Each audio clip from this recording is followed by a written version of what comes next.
si alguna institución tiene, digamos, la fuerza de poder hablar sobre el Esequibo y sobre lo que ha sido nuestra frontera, es la Iglesia venezolana, que es la institución que más ha cuidado nuestra frontera. Estas cosas hay que llevarlas no con un sentido de patriotismo, sino con un sentido de realidad y qué es lo que nosotros podemos hacer en lo que han sido nuestras fronteras tantas veces abandonadas, y que no es porque en algún momento se nos ocurre algo que hay que buscar y que tiene que ser sin crear divisiones, sino todo lo contrario, buscando esa unidad de todo el pueblo venezolano, sin otras referencias que no vienen en absoluto al caso. Además, el cardenal recordó que los sacerdotes Hermán González Oropeza y Pablo Ojer dieron aportes valiosos en pro de la defensa del Esequibo. En ese sentido, el historiador Elías Pino Iturrieta exhortó a las autoridades a hacer uso de los estudios existentes en el Instituto de Investigaciones Histórico Hermán González Oropeza de la UCAP. El padre Germán González Oropeza fue uno de los pioneros de la investigación sobre el Esequibo. El padre Ojer y el padre del Rey. ¿Qué significa eso? Que tenemos un cúmulo de documentos extraordinarios para comprobar la validez indiscutible de los derechos de Venezuela sobre el territorio dominado antes por Inglaterra. Todo se trabajó aquí y buena parte del material está conservado en el archivo de la Casa Amarilla. Sería bien bueno recordarle al gobierno que, independientemente del referéndum y de las soflamas patrioteras, hay un cúmulo de aportes humanísticos, profesionales, historiadores, sociólogos que han tratado con sumo cuidado el tema. También hay una mapoteca muy rica aquí en la universidad que le puede prestar un gran servicio a la causa venezolana. En el marco de la inauguración de la Feria del Libro en la Universidad Católica Andrés Bello, el director de publicaciones de esta casa de estudio, Marcelino Bisbal, cuestionó la actuación del Estado en el caso de la zona en reclamación. Hemos llegado a esta situación por el descuido, el haber dejado durante 23 años un tema tan importante, tan vital para el país, y haberlo dejado abandonado totalmente. Y la pregunta que uno se hace es ¿por qué a estas alturas? ¿Por qué a estas alturas es que nos interesa realmente el Esequibo? Claro que nos interesa, pero lo que no es posible es todo lo que se abandonó durante tantos años, todos los documentos y los estudios que se han hecho. Y en definitiva, yo no soy especialista en el tema, pero no entiendo para qué hacer un referendo, cuando ese es un problema mucho mayor, y eso no lo puede resolver el ciudadano, lo tiene que resolver el gobierno que nos desgobierna en estos tiempos. Además, el catedrático señaló que en el libro El Esequibo del profesor Manuel Donis se plantean estudios y soluciones con respecto al territorio en disputa. Sobre la participación o no en el referendo consultivo del próximo domingo, tanto la Iglesia como los profesores universitarios coincidieron en que es una decisión de cada ciudadano. La ganadora de la elección primaria de la oposición, María Corina Machado, sostuvo un encuentro con las mujeres del partido Primero Justicia, donde se comprometieron a defender la participación y la voluntad de los venezolanos en 2024. Es un momento de la política y de la gran política, entendiendo lo que ello implica y cómo podemos hacer con partidos que se abren a la sociedad y que son instrumentos de la sociedad, al servicio de la sociedad y no que nos servimos de ella.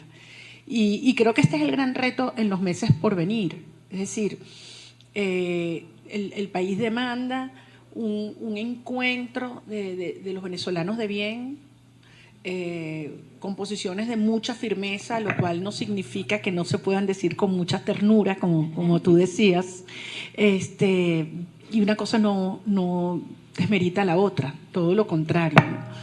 Y creo que es un momento que alrededor de los valores que nos unen, que son los que el país plantea y defendió y apoyó el pasado 22 de octubre, a avanzar por seguir construyendo fuerza ciudadana.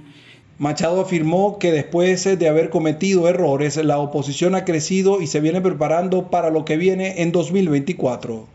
Habíamos entrado en un periodo de mucho cansancio, de desconexión con la política, ¿no? Encuestadores, analistas. El país no le interesa la política.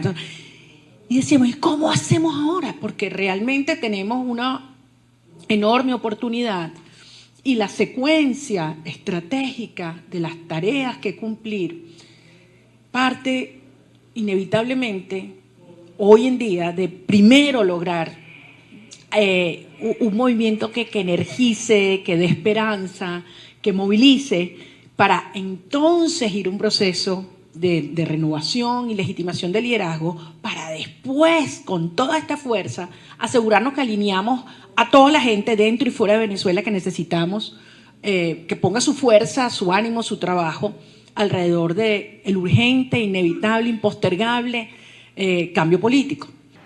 En este encuentro, María Corina Machado dijo que cuenta con las mujeres de Primero Justicia y en general con las mujeres de la oposición para buscar que Venezuela consiga elecciones libres y posteriormente el cambio político. Desde Caracas, Fernando Tineo para BPI TV. El ministro de Minas y Energía de Colombia, Omar Andrés Camacho, secundó el pronunciamiento de la estatal Ecopetrol y aclaró que una posible sociedad con PDVSA no contempla exploración en territorio venezolano. Nuestro principal propósito es avanzar en la transmisión de energía. Nosotros teníamos 3 líneas de transmisión con Venezuela, una en La Guajira, una por norte de Santander y otra por Bichada. Parte de la tarea es recuperar esa transmisión de energía, así como estamos desarrollando entrega de energía en Ecuador y queremos avanzar en la línea de transmisión con Panamá. Ese es el gran objetivo. También avanzamos en un propósito que queremos revisar con el vecino país, que es el gas, pero no está en nuestras cuentas hacer exploración de hidrocarburos en el vecino país. Lo que sí está en análisis es comenzar la importación de gas desde Venezuela, porque ya hay una infraestructura que conecta a los dos países y la distancia disminuye los costos. Nosotros estamos importando a través de la regasificadora del Caribe en promedio 250 gigaBTU diarios, cada gigaBTU a $15. Si nosotros tuviéramos otras fuentes más económicas de gas de lo que estamos necesitando, pues eso va a tener un impacto positivo en las finanzas y en la producción de energía. Con el gas que está disponible en Venezuela podríamos tener un gas a $4, es decir que la distancia es importante y eso puede beneficiar también la bolsa de energía y la generación de industria en el país, entonces es parte de lo que estamos analizando. En caso de aprobarse la importación de gas, se deben verificar las condiciones de los oleoductos por el tiempo de no uso. Además, también analizar algunos asuntos legales debido a que PDVSA aún tiene varias sanciones internacionales. En Bogotá, Miguel Cardosa, BPI TV.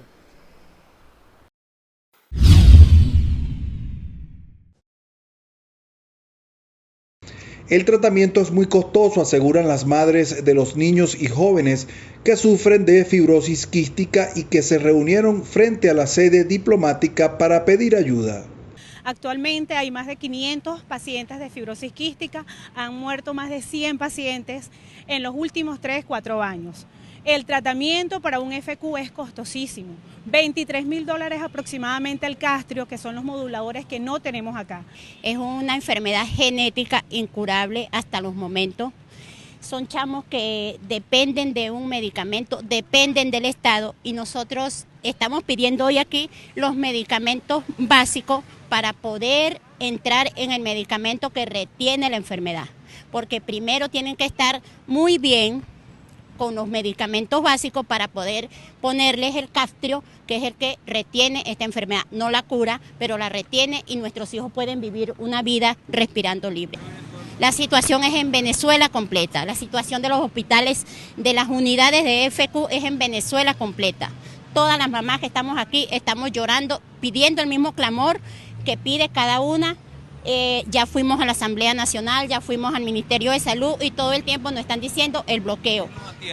Nos atiende viceministro, en la Asamblea Nacional nos atendieron hacia Villegas, pero todo el tiempo nos dicen el bloqueo, pero ya no hay bloqueo. Nosotros queremos que nos escuchen, queremos que la ONU hable con el gobierno venezolano y le haga entender que nuestros hijos valen, nuestros hijos tienen derecho.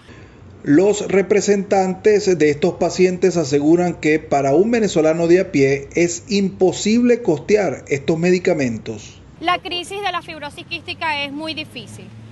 Afecta hígado, páncreas y pulmón. Cuando se afectan los pulmones son bacterias que destrozan los pulmones, son bacterias que entran y destrozan los pulmones. Hay que hospitalizar a nuestros niños por 21 días de tratamiento, 21 días de sufrimiento, 21 días de pullas, donde los llevamos a un hospital y de repente no hay ni siquiera los medicamentos y tenemos que salir a comprar desde el inyectador, el antibiótico, el Yelco sin tener, señores, todos sabemos la situación que estamos viviendo aquí en este país. Más de 10 años en incertidumbre, según comentaron los familiares de estas personas que padecen fibrosis quística, porque no saben cuándo llegarán los medicamentos necesarios y la vida de sus allegados está en peligro. Desde Caracas, Fernando Tineo para BPI TV. Volver a una economía de mercado, estimular las exportaciones, evitar la fijación de precios artificiales que genera distorsión, entre ellas la escasez y la reactivación del crédito bancario, fueron algunas de las propuestas que hizo el presidente de Concecomercio, Gustavo Valecillos.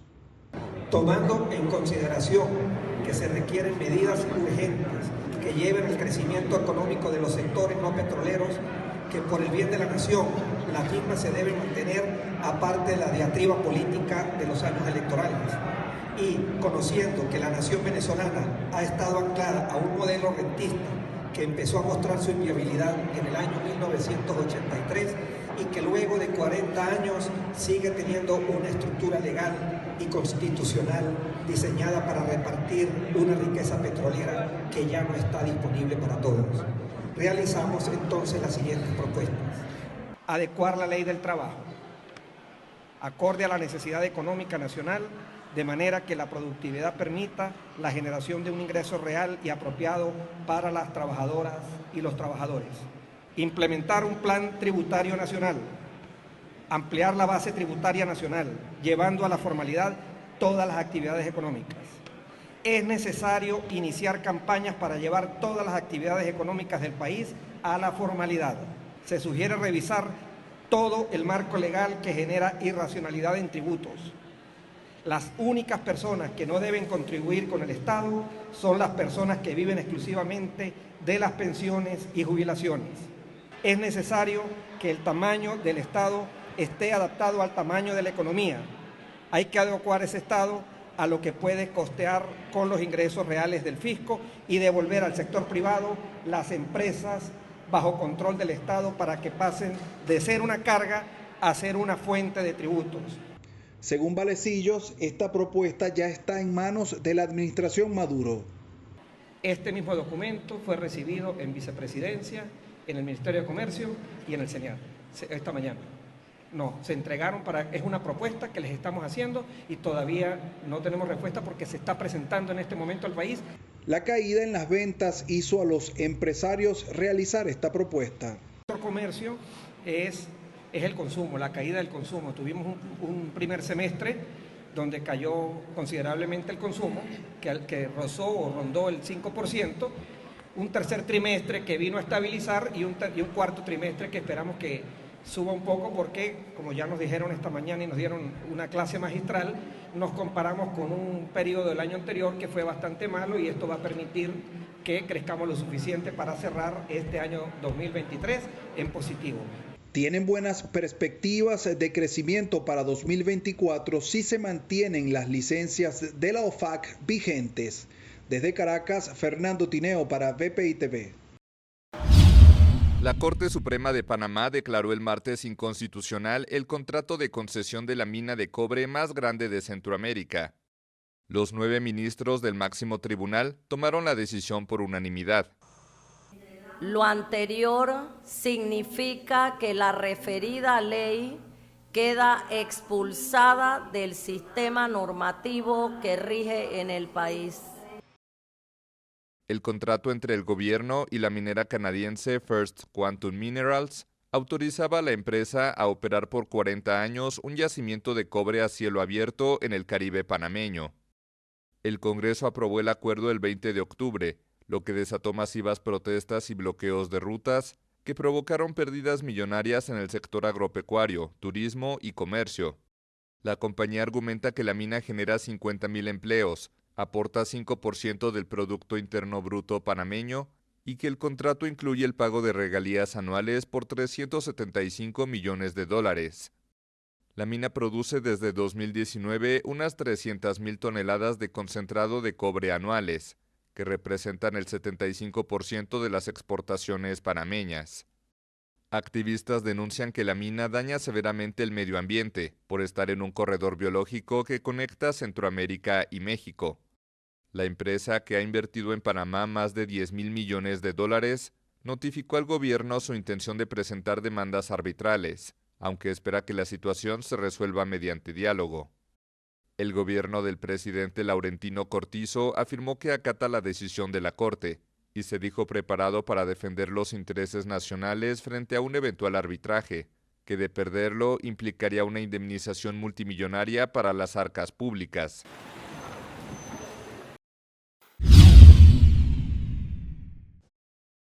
Siempre con mucha cautela, Gerardo Blay resaltó el hecho de que se van a seguir observando acciones que pueden generar más confianza en el proceso de negociación. Tengo fe y confianza en que van a suceder cosas en las próximas horas que van a abrir caminos para que los venezolanos podamos seguir teniendo confianza en los procesos de negociación y para que esta negociación que culminó en esta primera fase con un acuerdo parcial en Barbados, esté ejecutándose. La negociación de Barbados está suscrita y tiene un marco que la contiene y una agenda. Eso se llama el Memorándum de Entendimiento suscrito en la Ciudad de México. Allí no está contemplado la liberación ni de americanos presos en Venezuela, ni de venezolanos presos en los Estados Unidos. ¿Están las inhabilitaciones contempladas en el acuerdo de Barbados? ¿Podrá María Corina Machado y otros dirigentes recuperar sus derechos políticos? Lo que debe producirse, y creo que también es una aclaratoria que hay que hacer con claridad, es que hay algunos medios que han titulado mal lo que ha dicho el Departamento de Estado, lo que ha dicho Casablanca, y lo que está contenido en el acuerdo de Barbados es que entre hoy y mañana debe producirse un procedimiento, debe ser notificado un procedimiento que pueda brindar la herramienta, la fórmula, el mecanismo para producir las habilitaciones, ya sea de María Corina o de cualquier otro venezolano que aspire a ser presidente de la República. El jefe de la delegación negociadora de la Plataforma Unitaria Democrática, Gerardo Blay, dijo que en las próximas horas se van a generar informaciones importantes para el país. Fuentes políticas aseguran que será una decisión desde el Tribunal Supremo de Justicia que va a permitir la revisión de las inhabilitaciones. Desde Caracas, Fernando Tineo para BPI TV.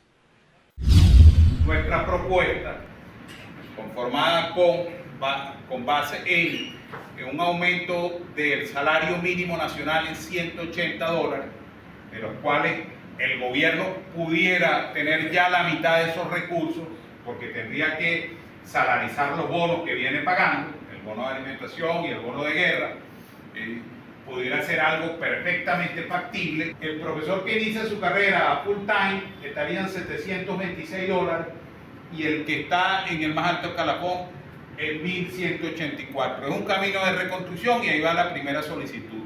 Nosotros creemos que la primera medida que tiene que tomar el año que viene, en el mes de enero, la ministra de Educación Universitaria es convocar a los gremios universitarios y a las autoridades de las universidades a discutir el tema salarial.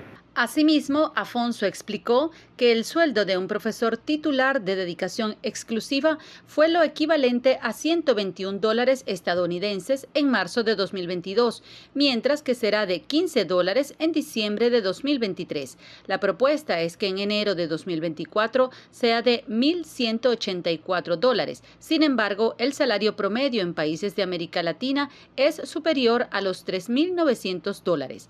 Desde la Universidad Central de Venezuela, los agremiados señalaron que la flexibilización de las sanciones debería beneficiar la recuperación del salario mínimo y cuestionan que la administración de Nicolás Maduro ha logrado acuerdos con otros sectores e incluso trabajadores públicos de otras áreas como los petroleros que sí han percibido un aumento de sueldo. El próximo 5 de diciembre se conmemora el Día del Profesor Universitario en Venezuela, por lo que el gremio recuerda la presunta violación del artículo 109 9 de la Constitución, que consagra la autonomía universitaria, la inviolabilidad del recinto y no establece excepciones. Este principio fundamental ha sido violado por los sucesivos gobiernos a través de la intervención de universidades, la interrupción por vía judicial de los procesos de elección democrática de sus autoridades, más reciente la Universidad de Carabobo, de sus gremios, el más reciente la Asociación de Profesores de la Universidad de Carabobo y sindicatos. La creación de universidades sin autonomía ni democracia, todas las universidades que han creado, la incursión en sus espacios de cuerpos policiales y bandas armadas, el descoal, por aquí anda la Policía Nacional Bolivariana paseando por la ciudad universitaria, el desconocimiento de sus legítimos gremios, no hay discusión ni negociación colectiva con los gremios universitarios.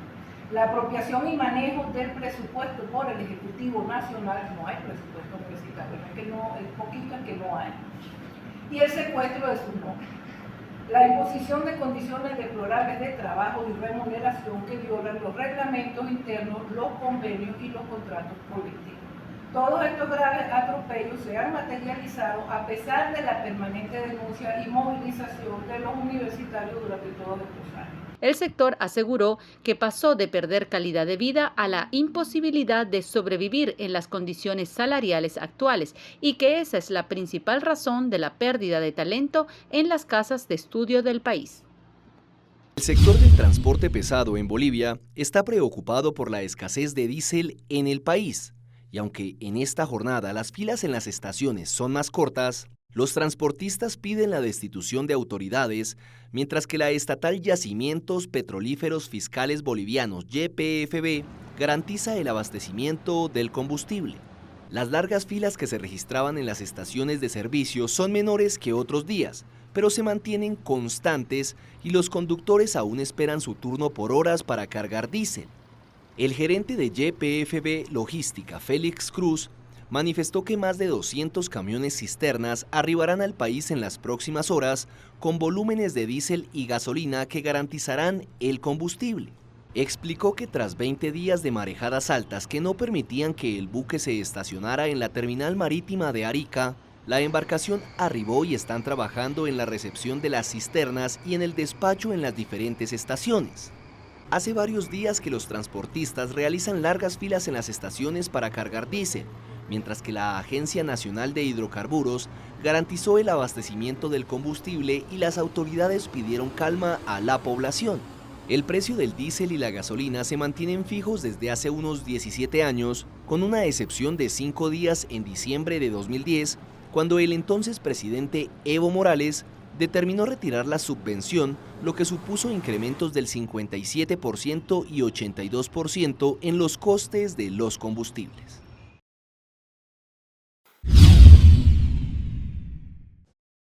Quedará de parte de las autoridades norteamericanas tomar una decisión de suspender o no la flexibilización de las sanciones si Nicolás Maduro no cumple con lo acordado, aseguró Osvaldo Ramírez.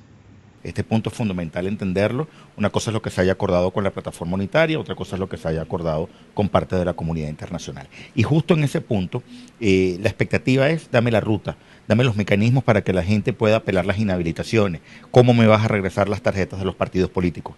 Y quizás allí vamos a ver probablemente un tema mucho más lento. Hay que entender que todo proceso de negociación es un proceso muy lento, muy complejo, y en donde las partes están obligadas a tratar de tener la mayor sindéresis y a tratar de tener la mayor prudencia para evitar justamente que ese desliado, frágil equilibrio de cristal termine rompiéndose simplemente porque alguien no logró mantenerse en la ruta necesaria.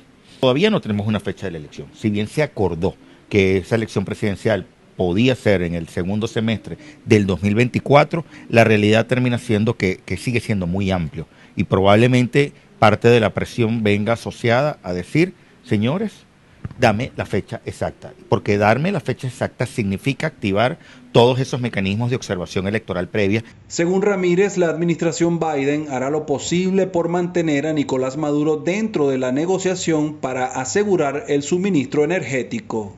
Estados Unidos también busca frenar la migración y sabe que la forma de hacerlo es que las condiciones de vida en Venezuela mejoren. Desde Caracas, Fernando Tineo para BPI TV.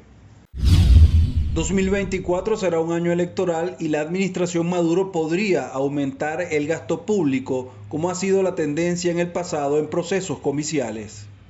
La flexibilización de la licencia va a tener un impacto en aumento de producción, de ligero aumento de la producción petrolera. También tiene un impacto en que el descuento con el que se vendía el petróleo se reduce. Eso te va a provocar que haya más ingresos en dólares para el Estado venezolano. Si el Estado venezolano tiene más ingresos en dólares, tiene más capacidad de gastar, por ejemplo, poder aumentar un poco más sueldos y salarios de la administración pública. Ese dinero fluye a la calle, genera un poco más de consumo y hace que haya un poco más de crecimiento. Entonces ese es un poco el ciclo que se espera para el próximo año, que además es un año electoral y por lo tanto el gobierno va a tener incentivos a gastar mucho más y por eso hemos cambiado nuestra previsión de crecimiento, que era de 4.4% antes del otorgamiento de estas licencias, a 9.7%, que es después de este otorgamiento.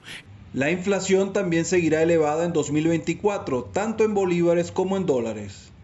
Nosotros el año que viene estamos viendo la inflación en torno a alrededor de 230%, es un poco el estimado de inflación.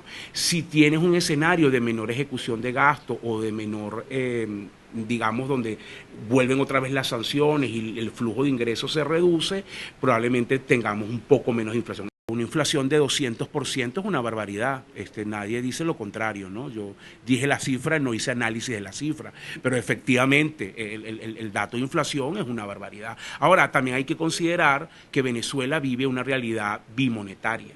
Y cada vez es menos importante la inflación en bolívares y la gente lo que le importa es la inflación en dólares o cuánto suben los precios en dólares, ¿no? Entonces esa justamente este año nuestra estimación da que está alrededor de 15% el cierre y el año que viene la estamos estimando en alrededor de 22%.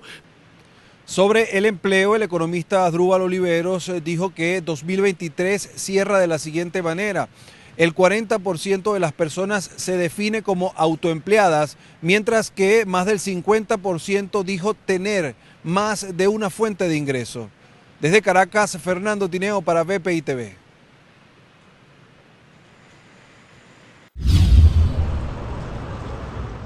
Atentado en una parada de autobús en Jerusalén.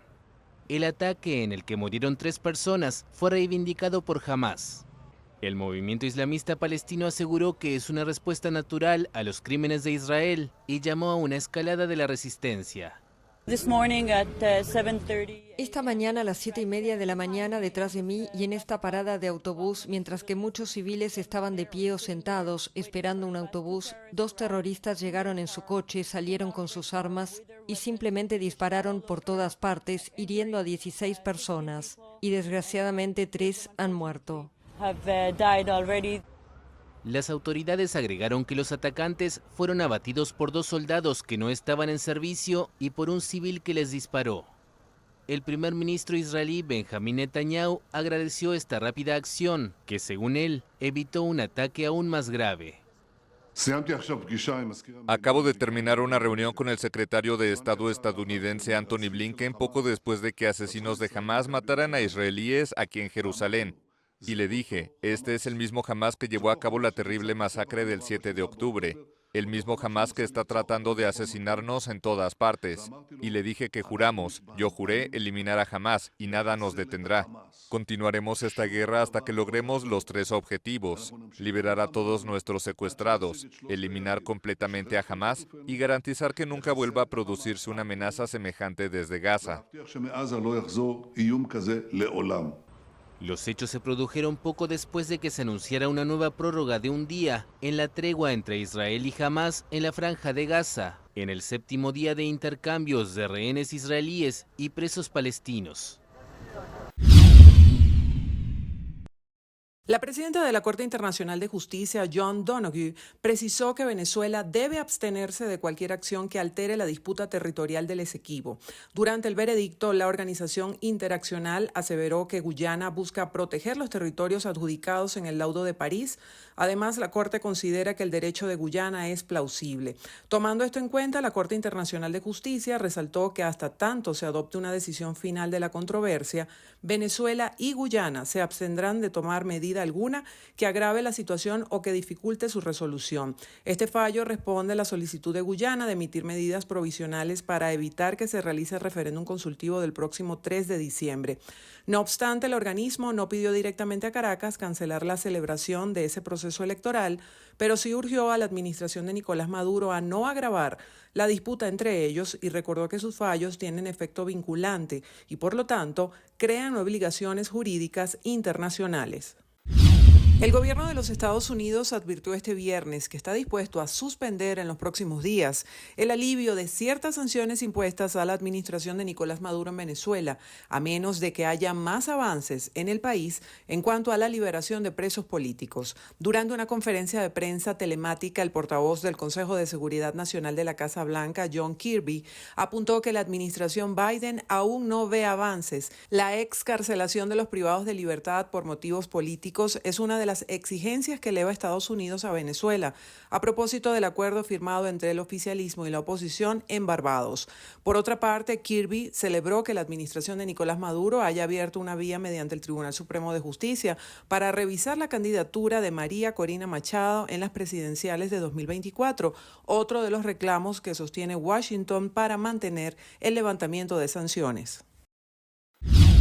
El ejército israelí informó que tras expirar la tregua y reanudar las hostilidades, atacó unos 200 objetivos terroristas de Hamás en el norte y sur de la Franja de Gaza, donde los bombardeos mataron a un centenar de personas, según el Ministerio de Sanidad gazatí. Además, Israel reiteró que Hamás violó la pausa operativa y detalló que ha atacado zonas donde habían trampas explosivas, túneles terroristas, puestos de lanzamiento y centros de mando operativo designados por Hamás para su uso en los combates. Mientras las alarmas por cohetes lanzados desde la franja han sonado repetidamente hoy en las comunidades israelíes fronterizas, la mayoría evacuadas, también se han producido lanzamientos que han sido reivindicados por diferentes milicias de Gaza, incluidas las brigadas Al-Qassam, brazo armado de Hamás. El Ministerio de Sanidad de la Franja de Gaza, controlado por Hamás, indicó que la agresión israelí desde el fin de la tregua por la mañana ha causado al menos 109 muertos y centenares de heridos. Además, el grupo chií libanés Hezbollah reivindicó un ataque contra un objetivo militar en el norte de Israel. El primero desde que este viernes expiró la tregua humanitaria en Gaza tras una semana de calma general también en el frente del Líbano.